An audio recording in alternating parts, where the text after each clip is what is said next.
যে ব্যক্তি ইমানের সাথে কুফরি করে তার আমল সমূহ নষ্ট হয়ে যায়, সে পরকালে ক্ষতিগ্রস্তদের অন্তর্ভুক্ত হয়ে যাবে। এখানে এই আয়াতের ব্যাখ্যা দিতে গিয়ে সালাফি বিজ্ঞানগণ বলছেন, ইন্নাল আমাল লা তাসিহু ওয়া তাকবুল ইযা সাদারাত মিন গায়রি আকিদাতিন সাহিহা।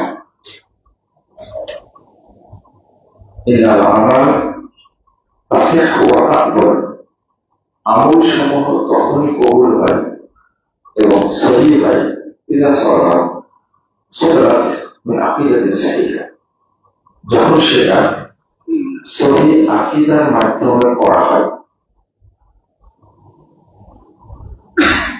وإذا صدرت من غير العقيدة الصحيحة بطل ما يترتب عنه। আর যদি খারাপ আকীদা, অশুদ্ধ আকীদার মাধ্যমে যদি কোনো ইবাদত, কোনো কথা আসে, তাহলে সবই বাতিল হয়ে যায়, বাতিল প্রমাণিত হয়। মানুষ ইমানের সাথে কুফরি করে কিভাবে? আল্লাহ বলেন সূরা আনআম 82 নম্বর আয়াত, আল্লাযীনা আমানু ওয়া লাম ইয়ালবিসু ঈমানাহুম বিযুলম, যারা ঈমান এনেছে আর ঈমানকে শিরকের সাথে মিশ্রিত করেনি, উলাইকা লাহুমুল আমন, তাদের জন্য নিরাপত্তা রয়েছে, ওয়া হুম মুহতাদুন, আর তারাই হেদায়েত প্রাপ্ত। একটা শর্ত করেছেন আল্লাহ রাব্বুল আলামিন, ঈমান আনলো আর ঈমানের সাথে শিরক মিশ্রিত করলো না, কুফর মিশ্রিত করলো না, তাগুতকে মিশ্রিত করলো না, নিফাক মিশ্রিত করলো না। চারটা জিনিস ঈমানের জন্য খুব ভয়ঙ্কর। একটা হলো শিরক, কুফর, তাগুত, নিফাক। এইটা যদি স্পর্শ করে ঈমানের সাথে, সাথে সাথে ঈমান নষ্ট হয়ে যায়। আর একটা হলো যখন কোনো ব্যক্তি শিরকে আকবার করে, শিরকে আকবারের সাথে জড়িত হয়, তখন ওই লোকটির ইসলামও নষ্ট হয়ে যায়, ঈমানও নষ্ট হয়ে যায়, আমলও নষ্ট হয়ে যায়।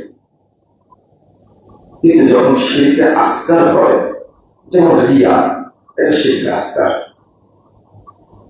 তাবিজ ঝোলানো, যদিও অনেকেই বলছেন তাবিজ শরীরের বাধা, এটা শিরকে আকবারের পর্যায়ে পড়ে অনেক সময়।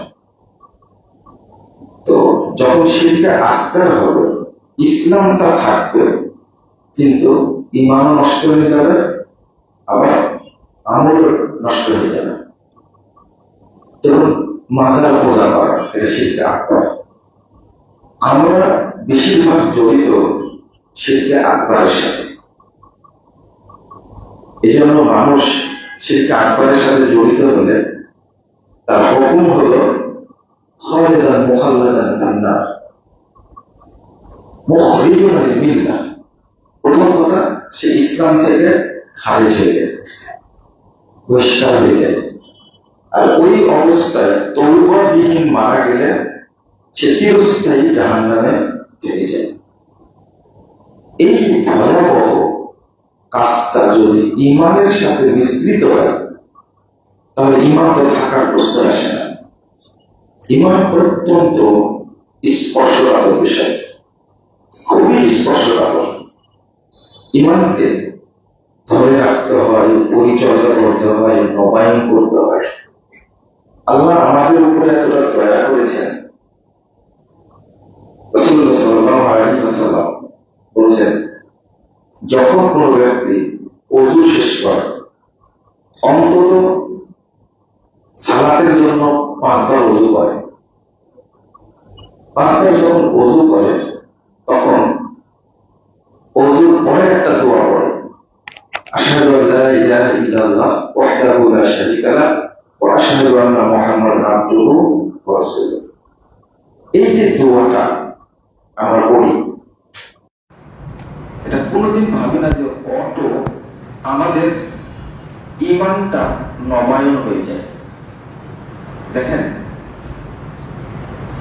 এই দোয়াটার ফজিলত সম্পর্কে রাসূল সাল্লাল্লাহু আলাইহি ওয়াসাল্লাম বলছেন, যদি ওযুর পরে দোয়াটা পড়ে, ফুতিহাত লাহু আবওয়াবুল জান্নাতিস সামানিয়া, তার জন্য জান্নাতের 8টি দরজা খুলে দেওয়া হয়। ইয়াদখুলু মিন আইয়িহা শা, যে দরজা দিয়ে ইচ্ছা স্বাধীনভাবে জান্নাতে প্রবেশ করতে পারে। সালাত কিন্তু এখনো পড়েনি, শুধু ওযুটা করে এই দোয়াটা পড়েছে। কিন্তু হাদিসে এরকম বর্ণনা নাই যে কেউ 5 ওয়াক্ত সালাত পড়লে আল্লাহ তার জন্য জান্নাতের 8টি দরজা খুলে দেবেন, এরকম ফজিলত নাই। কেউ যদি সিয়াম পালন করে, এরকম দলিল নাই তার জন্য আল্লাহ 8টি দরজা খুলে দেবেন জান্নাতে, নাই। 1টি দরজা রাইয়ান। কেউ যদি হজ করে, আল্লাহ তার জন্য জান্নাতের 8টি দরজা খুলে দেবেন, এটা কিন্তু নাই। কেউ যদি যাকাত দেয়, তার জন্য আল্লাহ জান্নাতের 8টি দরজা খুলে দেবেন, এটা কিন্তু নাই। কিন্তু ওযু করে যদি কেউ দোয়াটা পড়ে, আল্লাহ তার জন্য জান্নাতের 8টি দরজা খুলে দেবেন। সালাত পড়েননি এখনো, এর মূল কারণটা কি? আপনি যখন পড়েন এই দোয়াটা, কেন? রহস্যটা হলো, আপনি ফজরে পড়েছিলেন একবার, ফজর থেকে যহর হওয়ার মাঝখানে হয়তো আপনার ঈমানটা নষ্ট হয়ে গেছে। ঈমানটা সেকেন্ডের মধ্যে নষ্ট হয়ে যায়। কিন্তু যহরের টাইমে ওযু করে যখন আবার বললেন আশহাদু আল্লা ইলাহা ইল্লাল্লাহ ওয়াহদাহু লা শারীকা লাহু ওয়া আশহাদু আন্না মুহাম্মাদান আবদুহু ওয়া রাসূলুহু, তখন কিন্তু ঈমান নবায়ন হয়ে গেল। আলহামদুলিল্লাহ। মানে আল্লাহ আপনাকে কিভাবে ঈমানের সাথে রাখতে যাচ্ছেন, এটা আল্লাহর প্রশংসা করা উচিত। আপনি বুঝতেই পারছেন না আল্লাহ কিভাবে আমার ঈমানকে রক্ষা করতে চাচ্ছেন। আবার জহর থেকে আসরের মধ্যে ঈমান চলে গেছে, আপনার চলে গেছে। কত খারাপ কাজ আমরা করি, ঈমানে থাকার কথা, কিন্তু আসরের সময় ওযু করার সময় ওযুর পরে আবার বলছি আশহাদু আল্লা ইলাহা ইল্লাল্লাহ ওয়াহদাহু লা শারীকা লাহু ওয়া আশহাদু আন্না মুহাম্মাদান আবদুহু ওয়া রাসূলুহু, আমার ঈমানটা চলে আসলো। যদি এইভাবে আপনি চিন্তা করেন, তাহলে স্পষ্ট হবে যে আল্লাহ আপনাকে কত ভালোবেসে এমনিতেই ঈমানটাকে ধরে রাখার জন্য আল্লাহ আপনার উপরে রহমত করেছেন। যদি এই ঈমানটা ধরে রাখতে না পারেন, তাহলে আপনার কিছুই থাকলো না। আল্লাহ রাব্বুল আলামিন বলছেন, সাবধান করে দিয়েছেন, ওমা ইউমিনু আকতারুহুম বিল্লাহ ইল্লা ওয়া হুম মুশরিকুন। আল্লাহ বলছেন 106 নম্বর আয়াত সূরা ইউসুফ, যারা আল্লাহর প্রতি ঈমান এনেছে তাদের অধিকাংশই মুশরিক। ভাষাটা কেমন? কথাটা আল্লাহ, যারা আল্লাহর প্রতি ঈমান এনেছে তাদের অধিকাংশই মুশরিক। 1 সূরা রোম 8 নম্বর আয়াতে আল্লাহ বলেছেন, ওয়া ইন্না কাসীরাম মিনান নাস বিলিকাই রাব্বিহিম লাকাফিরুন। অধিকাংশ মানুষ আল্লাহর সাথে সাক্ষাৎ করবে, তারা রবকে অস্বীকার করেছে, তারা কাফের। মানে আল্লাহ রাব্বুল আলামিন আমার রব, আমার সৃষ্টিকর্তা, আমার রুজিদাতা, এইটা বোঝার পরেও অধিকাংশ মানুষ বিশ্বাস করে রুজিদাতা আল্লাহ, সৃষ্টিকর্তা আল্লাহ, তারপরে প্রতিপালক আল্লাহ। আল্লাহ তো একজন আছেন বিশ্বাস করে, এটা কিন্তু অধিকাংশ মানুষই বিশ্বাস করে, কিন্তু এর পরেও আল্লাহ কেন বলেছেন ওয়াইন্না কাসীরাম মিনান নাস বিলিকাই রাব্বিহিম লাকাফিরুন? আল্লাহর সঙ্গে যখন, তাদের রবের সঙ্গে যখন সাক্ষাৎ করবে, তখন তারা থাকবে কি? অধিকাংশ মানুষ কি? কাফের। আল্লাহ আবারও বলছেন ওয়াল্লাযীনা আমানু বিল বাতিল ওয়া কাফারু বিল্লাহ উলাইকা হুমুল খাসিরুন। সূরা আনকাবুত 52 নম্বর আয়াত। যারা মানে কাফের কেন হয়, এই আয়াতে ইঙ্গিত দিয়েছেন একটা, যদি আপনি মিথ্যা বাতিল কোন জিনিসকে বিশ্বাস করেন তাহলে আপনি কাফের হয়ে যাবেন। আমাকে বিশ্বাস করতে হবে একমাত্র কাকে? আল্লাহ। 2 নম্বর, আল্লাহ প্রদত্ত যে বিধান, যে দিন, তাকে বিশ্বাস করতে হবে। যদি এর বাহিরে আপনি বিশ্বাস করেন তাহলে মিশ্রিত হয়ে গেল, তাহলে আমি আর মুমিন থাকলাম না। কথাটা তো কড়া, এত জটিল। যদি আপনি এই জিনিসটা খেয়াল করেন যে আল্লাযীনা আমানু বিল বাতিল, কোন মিথ্যা, কোন বাতিল জিনিসের প্রতি আপনি ঈমান আনলেন, তো সাথে সাথে আপনার ঈমানটা নষ্ট হয়ে গেল। এখন আপনার একটা প্রশ্ন, আমি তো ইসলামও মানি, আবার বাতিল যত ধর্ম সেগুলো তো বিশ্বাস করি, তবুও কি আমি কাফের হয়ে যাব? আমি প্রশ্নটা আবার করি। আমি তো ইসলাম মানি, নামাজ পড়ি, সাথে সাথে অন্য যেগুলো মতবাদ, থিওরি, ইজম, মাযহাব, তরিকা, দর্শন, থিওরি আছে, আমি সেগুলো বিশ্বাস করি, তবুও কি কাফের? না, ভাষাটা ভুল হল। তবুও কি কাফের? আপনি বললেন কি কাফের, তো ভাষাটা হবে বরং অরিজিনাল কাফের, মানে ফ্রেশ কাফের। এটা নির্ভেজাল, বুঝেন তো? ওটা নির্ভেজাল কাফের, এটা আল্লাহ বলে দিয়েছেন। তখন শুধু কাফের বললে হবে না, কি বলতো? তখন দুইটা মিশ্রণ করে মানলে আল্লাহ বলছেন কি, এ হলো একবার অরিজিনাল কাফের, ফ্রেশ কাফের। কারণ হলো কি জানেন? কারণ হলো যে কুফরি করছে সে কিন্তু আল্লাহকে অ্যাড করে, ইসলামকে অ্যাড করে খিচুড়ি পাকায়নি। ইহুদি ধর্মের লোক ইহুদি ধর্মকে বিশ্বাস করে, খ্রিস্টান ধর্মের লোক খ্রিস্টান ধর্মকে বিশ্বাস করে। কিন্তু আপনি যেটা করছেন, ইসলাম মানার সাথে সাথে, ইসলামের সাথে অন্য ধর্মকে হলো গুলিয়ে ফেলেছে, এটাতে ইসলামের মর্যাদা কি হয়েছে? নষ্ট হয়েছে। এই জন্য আপনি ফ্রেশ কাফের, আসল কাফের। কিভাবে? আল্লাহ নিজেই বলছেন, يقولون نؤمن ببعض ونكفر ببعض ويريدون أن يتخذوا بين ذلك سبيلا। আল্লাহ বলছেন 150 এবং 151 নম্বর আয়াত সূরা নিসা, তারা বলে আমরা কিছু অংশ মেনে নিব কিতাবের, আর কিছু অংশ কি করব? ছেড়ে দিব, বাদ দেব। ويريدون أن يتخذوا بين ذلك سبيلا। আর এইভাবে তারা দুইটা মিলে সুন্দর একটা পথ তৈরি করতে চায়, ভালো পথ তৈরি করতে চায়।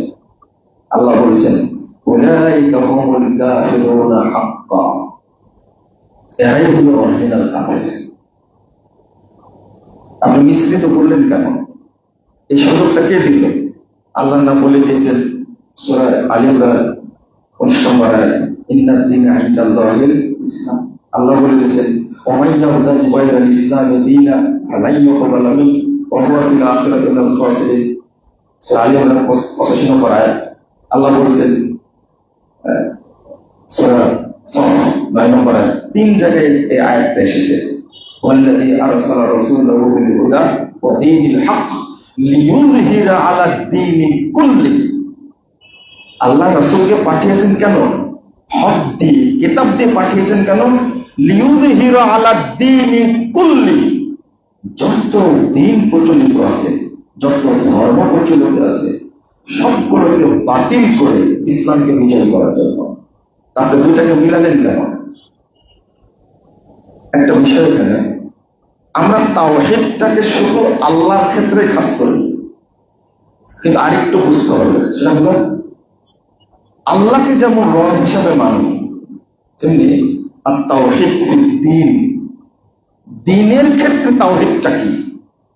দ্বীনের ক্ষেত্রে তাওহীদটা কি? দ্বীনের ক্ষেত্রে তাওহীদ হলো সমস্ত দ্বীনকে বাতিল করে দিয়ে শুধু ইসলামকে মেনে নেওয়া, এটা দ্বীনের ক্ষেত্রে কি? তাওহীদ। একটা হলো তাওহীদ ফির রিসালা, রিসালাতের ক্ষেত্রে তাওহীদটা কি? আল্লাহ বহু রিসালা নাজিল করেছেন, বহু রিসালা নাজিল করেছেন। যখন নাজিল হয়ে গেল কোরআন এবং সুন্নাহ, তো সবগুলো কি হয়ে গেল? বাতিল হয়ে গেল। এটি হলো তাওহীদ ফির রিসালা। রিসালাতের ক্ষেত্রে তাওহীদ হলো শুধু আপনি কোরআন এবং সুন্নাহ মানবেন, আর কোন সংবিধান মানতে পারবেন না। এটা যদি কোনো মুসলিম ব্যক্তি বিশ্বাস করত, আপনি যখনই তাওহীদ ফিল্লাহ, আল্লাহর ক্ষেত্রে তাওহীদ, শুধু আল্লাহকেই মানবেন, এর সাথে যদি কোনো কিছুকে মানেন, তাহলে আপনি তাগুতকে মেনে নিলেন, তাহলে আপনি ভাই কাফের হলেন না মুশরিক হলেন। 3 নম্বর, আর তাওহীদ ফিদ দ্বীন, দ্বীনের ক্ষেত্রে একটাকে মানতে হবে, ইসলামকে। আর যখনই ইসলামের সাথে অন্য কিছু যোগ করলেন, তাহলে আপনি তাগুতকে যোগ করে নিলেন। অন্যভাবে আত-তাওহীদ ফির রিসালা, রিসালাতের ক্ষেত্রে তাওহীদ হলো আমি শুধু কোরআন এবং সুন্নাহই মানব, আর অন্য কোন নিয়ম, সংবিধান, অন্য কোন মূলনীতি আমি মানব না, বরং অস্বীকার করব। আল্লাহ বলছেন, ومن يدع مع الله إلها آخر لا برهان له به فإنما حسابه عند ربه إنه لا يفلح الكافرون। 117 নম্বর আয়াত সূরা মুমিনুন। আল্লাহ বলছেন যে যে ব্যক্তি আল্লাহর সাথে অন্য ইলাহকে আহ্বান করবে, লা বুরহান লাহু বিহি, তার কোনো দলিল নেই, প্রমাণ নাই। মানে যখনই আপনি অন্য কোনো কিছুকে অ্যাড করলেন, সম্পৃক্ত করলেন, সাথে সাথে আপনার ঈমান বাতিল হয়ে গেল। আজকে এরপরেটাকে এখানে আল্লাহ সরাসরি কাফের বলছেন, সরাসরি কাফের বলছেন। এই কাফেরেরা কখনো সফল কাম হতে পারবে না। আমরা এই জায়গায় ধরা খেয়ে গেছি যে আমরা মিশ্রণ করে চলি। আল্লাহ বলেছেন 42 নম্বর আয়াত সূরা বাকারা, ওয়ালা তালবিসুল হাক্কা বিল বাতিল, তোমরা হককে বাতিলের সাথে মিশ্রিত করো না। কত যে দলিল দিয়েছেন। তিরমিজির হাদিস, রাসূল সাল্লাল্লাহু আলাইহি ওয়াসাল্লাম বলেছেন, 2219 নম্বর হাদিস, লা তাকুমুস সাআহ হাত্তা তালহাকা কবাইলু মিন উম্মতি বিল মুশরিকিন। কিয়ামত ততদিন হবে না যতদিন আমার উম্মতের বহু দল মুশরিক না হয়ে যাবে, মুশরিকের সাথে মিলে না যাবে। ওয়া হাত্তা ইয়াবুদুল আওসান, এবং যতক্ষণ মূর্তি পূজা না করবে ততক্ষণ কিয়ামত অনুষ্ঠিত হবে না আমার উম্মতের। তো এই হাদিসটা কোথায় রাখবেন? আরেকটা আয়াত বলি, আরেকটা হাদিস মওকুফ সূত্রে এসেছে, ইয়াতি আলান নাসি জামান, মানুষের সামনে একটা যুগ আসবে, একটা সময় আসবে, ইয়াসতামিউন ওয়া ইউসাল্লুনা ফিল মাসাজিদ, এমন একটা সময় আসবে মানুষ দলে দলে মসজিদে যাবে এবং তারা সালাত আদায় করবে। সব মসজিদ আজকে জুমার দিন দেখবেন যান ভর্তি, কোন জায়গা ফাঁকা নেই। ইয়াসতামিউন ওয়া ইউসাল্লুনা ফিল মাসাজিদ, সব মসজিদ ভর্তি। আল্লাহ রাসূল বলেছেন ওয়া লাইসা ফি মুমিন, কিন্তু কোন মসজিদে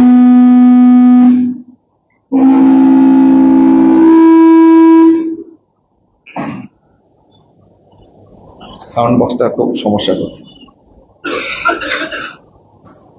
একটা আশ্চর্যজনক ব্যাপার বলছেন যে কোন মসজিদে একজন ইমানদার খুঁজে পাওয়া যাবে না। মুসল্লি আছে কিন্তু কি নাই, ইমানদার নাই। আপনারাই বলেন ইমানবিহীন কোন ইবাদত কি কবুল হবে? সালাত করছে কিন্তু কি নাই, ইমানদার নাই। তাহলে এরা কারা?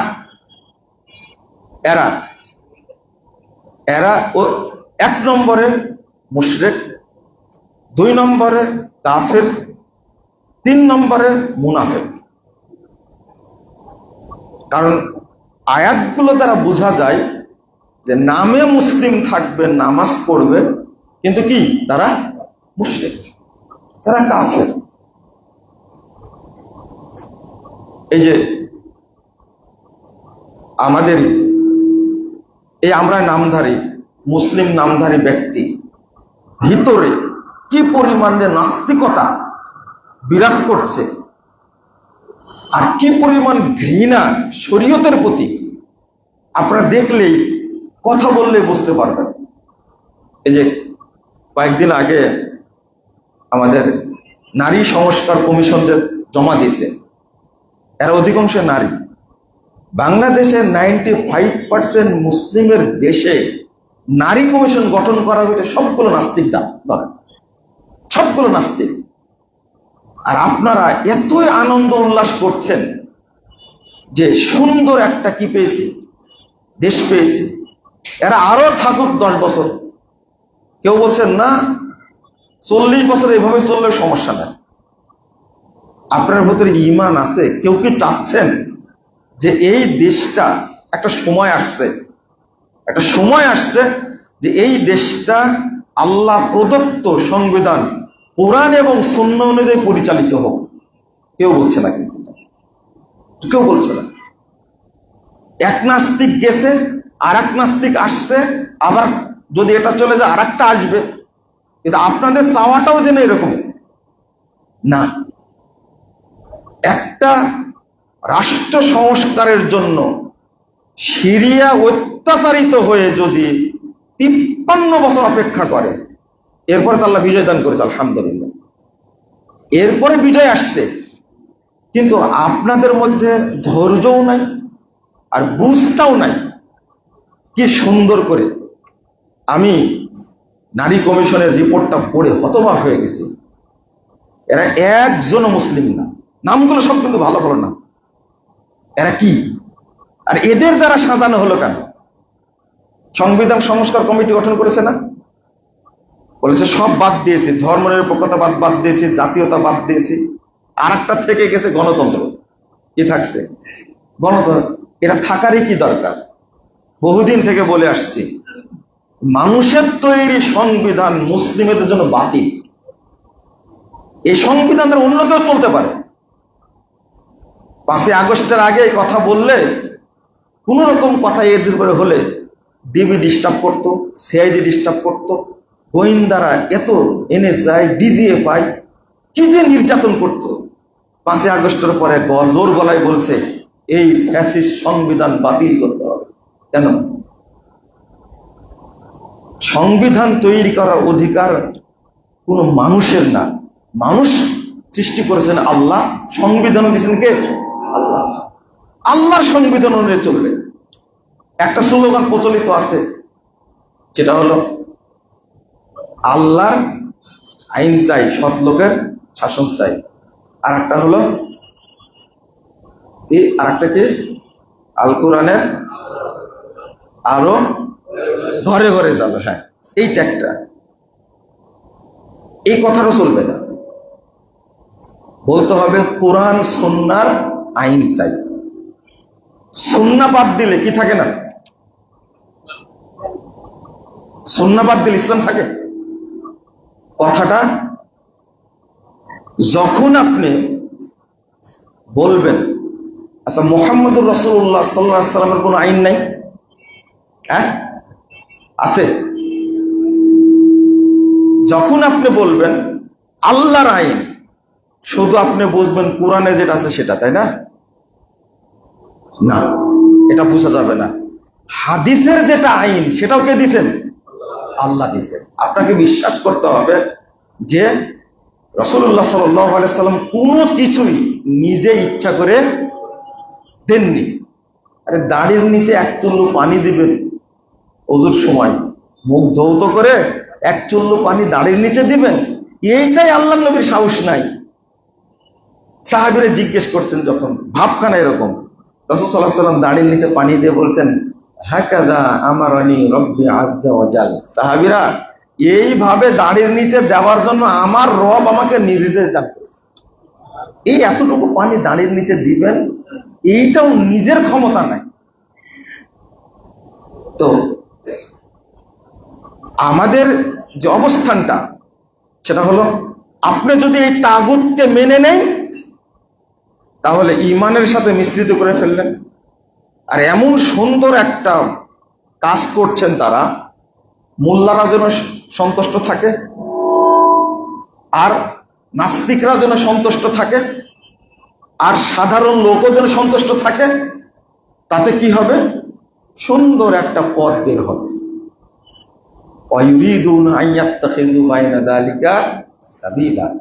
এটা সব মিলে সুন্দর একটা পথ তৈরি করব। আল্লাহ বলছেন উলাইকা হুমুল কাফিরুনা হাক্কা। আপনি ভাবতে পারেন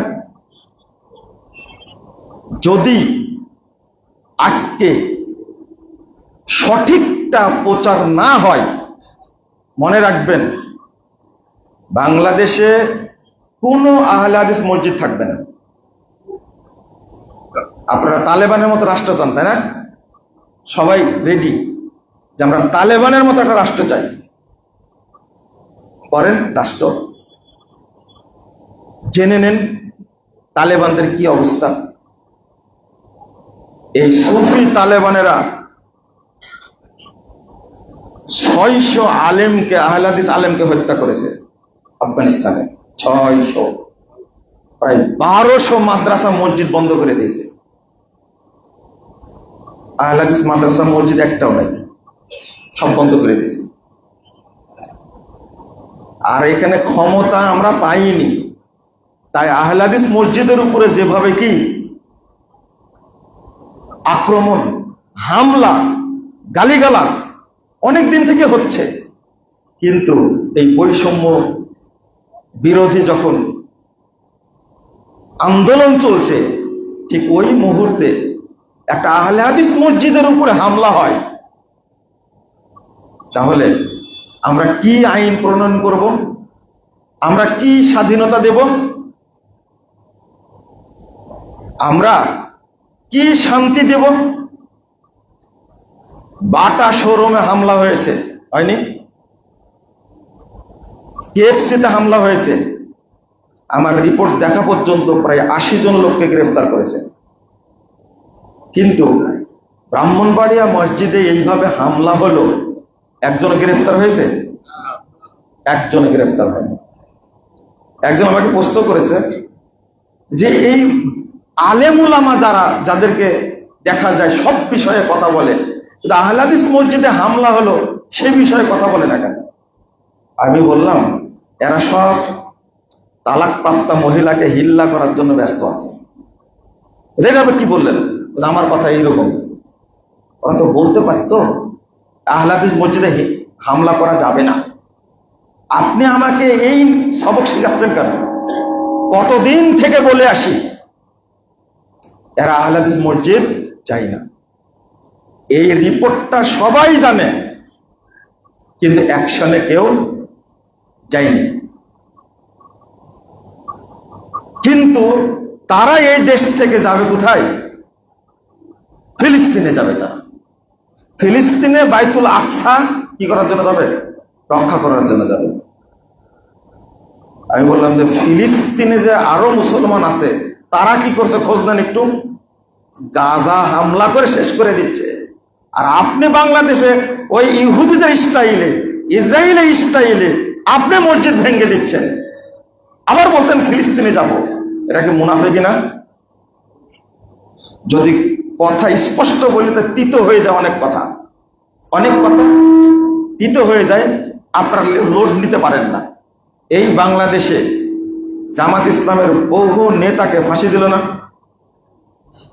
তাবলিগের একটা বিশাল গ্রুপ আছে না বাংলাদেশে, এরা কিছু বলেছে? হেফাজতের বিশাল গ্রুপ আছে, কিছু বলেছে? তাহলে ফিলিস্তিনে যেতে চান কি করে? বুঝেননি? আমরা তো আক্ষেপ করেছি, আমরা তো ইন্নালিল্লাহ পড়েছি, বুঝেননি কথা? কিন্তু উল্লাস করিনি। মুফতি শফি মারা গেল, বেরলবিরা কি বলল? একটা কুত্তা মারা গেছে। তাহলে এই বাংলাদেশে যদি একটা গ্রুপ আর একটা গ্রুপকে কোরবানি করে, আপনার প্রতিবাদ করার সাহস হয় না, আপনি মুখ কেটে বসে থাকেন আর মনে করেন লা হাওলা ওয়ালা কুওয়াতা ইল্লা বিল্লাহ। এগুলো সব দোষ হলো ঈমানের। কিসের দোষ? সবগুলো ঈমানগত দোষ। যারা বলে আহলুল হাদিসরা এরা হলো জারজ সন্তান, এই সন্তান বলে এদেরকে পয়দা করে গেছে ইহুদিরা। কারা পয়দা করে গেছে? ইহুদিরা। আপনি কি মনে করেন তারা মুসলিম? তারা মুসলিম মনে করেন আপনি? যারা মসজিদ ভাঙ্গে তাদেরকে যদি মুসলিম মনে করেন, আপনি কি মুসলিম? আপনি কি মুসলিম? প্রশাসন কি করছে দেখার বিষয় নাই, আমি কি করছি সেটা হলো দেখার বিষয়। প্রশাসন করবে না। আমরা ধর্ম উপদেষ্টাকে চিনি, ধর্ম উপদেষ্টা চাইলে ওই হামলা বন্ধ করতে পারে না। হেফাজতের মহাসচিবের বাড়ি হলো ব্রাহ্মণবাড়িয়া, তিনি কি উদ্যোগটা নিয়েছেন? আজ থেকে সমস্যা হচ্ছে এই মসজিদ নিয়ে, কায়েম করেন, ইসলামী রাষ্ট্র কায়েম করেন, আপনারাই কায়েম করেন।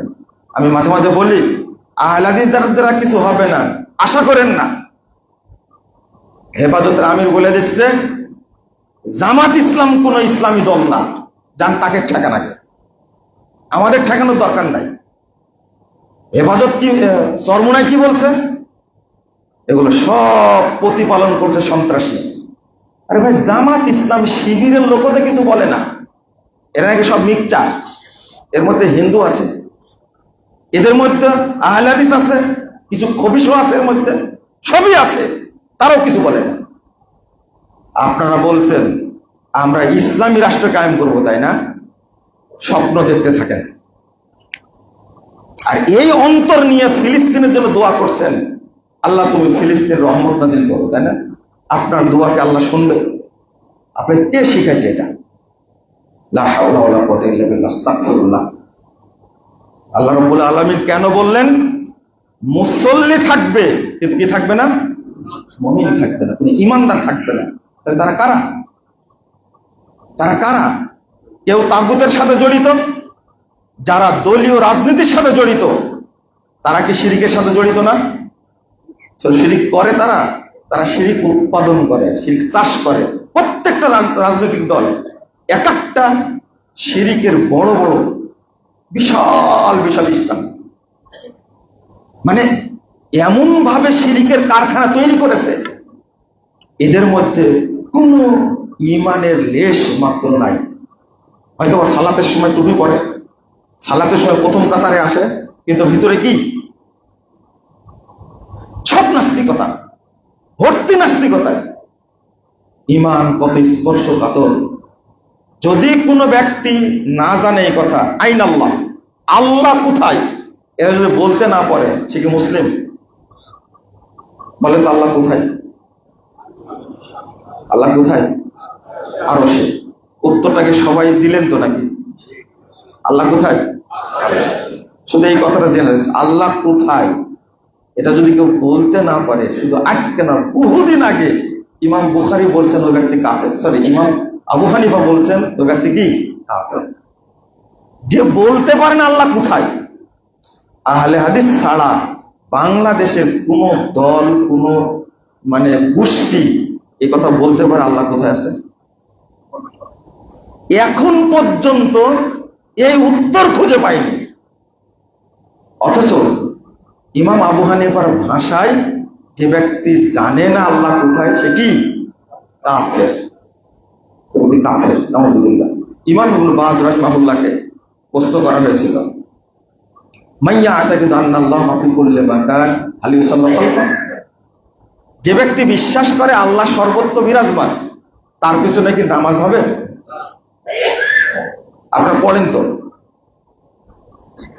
তিনি বলছেন, মাইয়া আতাকিদু আন্নাল্লাহা ফি কুল্লি মাকান ফাহুয়া দাল্লুন মুদিল্লুন কাফিরুন, যে বিশ্বাস করে আল্লাহ সর্বত্র বিরাজমান, সে পথভ্রষ্ট, সে মানুষকে পথভ্রষ্ট করে, সে কাফের। লা ইউত্তাখাযু ইমামা, তাকে ইমাম বানানো যাবে না। ওয়ালা ইউসাল্লা খালফা, তার পিছনে নামাজ হবে না। আমরা পড়ছি। শুধু এই আকীদা যদি এইরকম হয়, এত ভয়ানক যদি হয়, আপনি বলেন দেখি যে আমার সালাত কবুল হচ্ছে কিনা, আমার আমল কবুল হচ্ছে কিনা। আপনি আপোষ কার সাথে করবেন? আপোষটা কার সাথে করবেন? আজকে ইন্ডিয়ার যে অবস্থা, কাশ্মীরের যে অবস্থা, ফিলিস্তিনের অবস্থা, সিরিয়ার অবস্থা, তাদের অবস্থার জন্য আমরা কিছুই করতে পারি না, অর্থ দিতে পারি না, যেতে পারি না। কিন্তু যারা অর্থ দেয় তাদেরকে গালিগালাজ করছি, তাই না? সবচেয়ে গালি দিচ্ছে কাকে? সৌদি আরবকে, তাই না? সৌদি আরবকে গালি দিচ্ছে, তাই না? কত বড় মুনাফিক আপনি চিন্তা করেন। আপনি দুলাভাই বানাইছেন কাকে? এরদোগানকে। আর শিয়া ইরানকে বানাইছেন, হিজবুল্লাহকে বানাইছেন। সবচেয়ে বড় মুনাফিক হলো এরদোগান একটা, আপনি জানেন? তার রাষ্ট্রের ভিতর দিয়ে খুব সুন্দরভাবে তেল আসার ব্যবস্থা করে দিয়েছে তুরস্ক। ওই আপনার দুলাভাইতে কিছু বলেনি? আপনি বুঝেন না কেন এটা? মাসফর গাজা গেলেন সবাই, আসলে ফিলিস্তিনের জন্য গেছিলেন না সৌদি আরবকে গালি দেওয়ার জন্য গেছিলেন? সৌদি আরবকে গালি দেওয়ার জন্য গেছিলেন।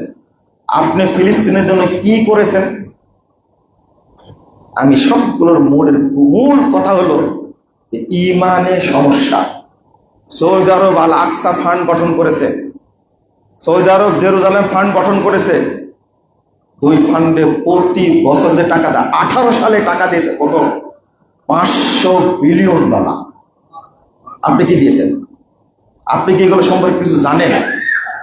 বাংলাদেশের এই খুদ খাওয়া এই মিডিয়া যে মিথ্যাচার করে, সারাক্ষণ এই ইরানের পক্ষে, হিজবুল্লাহর পক্ষে, হুতির পক্ষে, বাশার আল আসাদের পক্ষে গান গাই, অথচ কাউকেই চিনে না। এই হামাসকে 1987 সালে 14 ডিসেম্বর যখন গঠন করে হামাস, তখনই সৌদি আরব হামাসের সদর দপ্তর করে দিয়েছিল দুইটা, একটা রিয়াদে আর একটা হলো জেদ্দাতে। আজকে হামাসকে ভালোবাসে না কেন? হামাস এখন বন্ধু হয়ে গেছে হিজবুল্লাহ, হামাস এখন বন্ধু হয়েছে ইরানের, যে ইরান হারামাইনকে দখল করতে চায়। আপনি বুঝবেন না, এই হামাস হলো ইখওয়ানি, তারা সৌদি বিদ্বেষী। এরপরেও সৌদি চেষ্টা করেছে, কিন্তু হয়নি। ফাতাকে লাগান না, হামাসের ইতিহাসও জানি না, ফাতার ইতিহাসও আমরা জানি না, যার কারণে সৌদি আরব গালি দিচ্ছি। কিন্তু খুব কষ্টের বিষয়, এই যে সৌদির প্রিন্সকে জুতা পরায়া, সালমানকে আপনারা পুষ্পতুল্যকে বানায়া যেভাবে ব্যঙ্গ করলেন, 30 লক্ষ বাঙালি থাকে, প্রায় 20,000কে ধরেছে। ভবিষ্যৎ কি হবে? আপনি সৌদি আরবের কিছু করতে পারবেন? স্বপ্ন দেখেন আপনি। আমেরিকার সাহস নাই, চীনের সাহস নাই, রাশিয়ার সাহস নাই, আর আপনি কি করবেন সৌদি আরবে? এরা কারা করেছে এগুলো? এরা কারা করেছে? এদের ব্যাপারে কোনো ব্যবস্থা নেয়নি। আপনি তাওহীদের দেশ হিসাবে আপনার হিংসা বেশি। আমি কি বলেছি সৌদি আরবের শাসকরা ফেরেশতা? তারা অপরাধ করে না? আর সেখানে হারামাইন আছে, সেটা মুসলিম একমাত্র তাওহীদের দেশ হলো সৌদি আরব।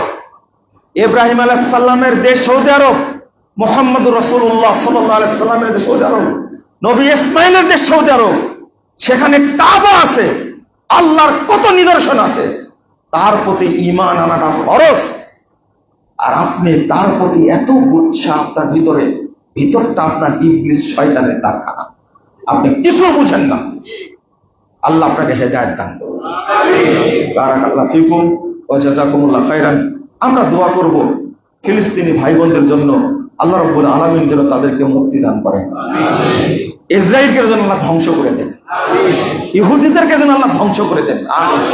দোয়া একদিন কবুল হবে ইনশাআল্লাহ, কবুল হবে ইনশাআল্লাহ। আল-আকসা আমাদেরই থাকবে ইনশাআল্লাহ। ফিলিস্তিন মুসলিমদের রাষ্ট্র, মুসলিমদেরই থাকবে। এখান থেকে ইহুদিরা বিতাড়িত হবে ইনশাআল্লাহ।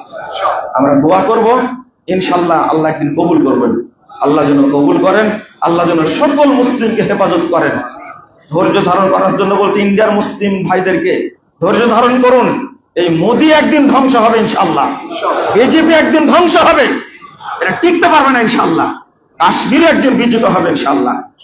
এই ইমানের উপরে কথা বলার মূল কারণ হলো, আমার ইমানটা পরিষ্কার না থাকলে আমার দোয়া আল্লাহ কবুল করবে না। জাযাকুমুল্লাহ খাইরান।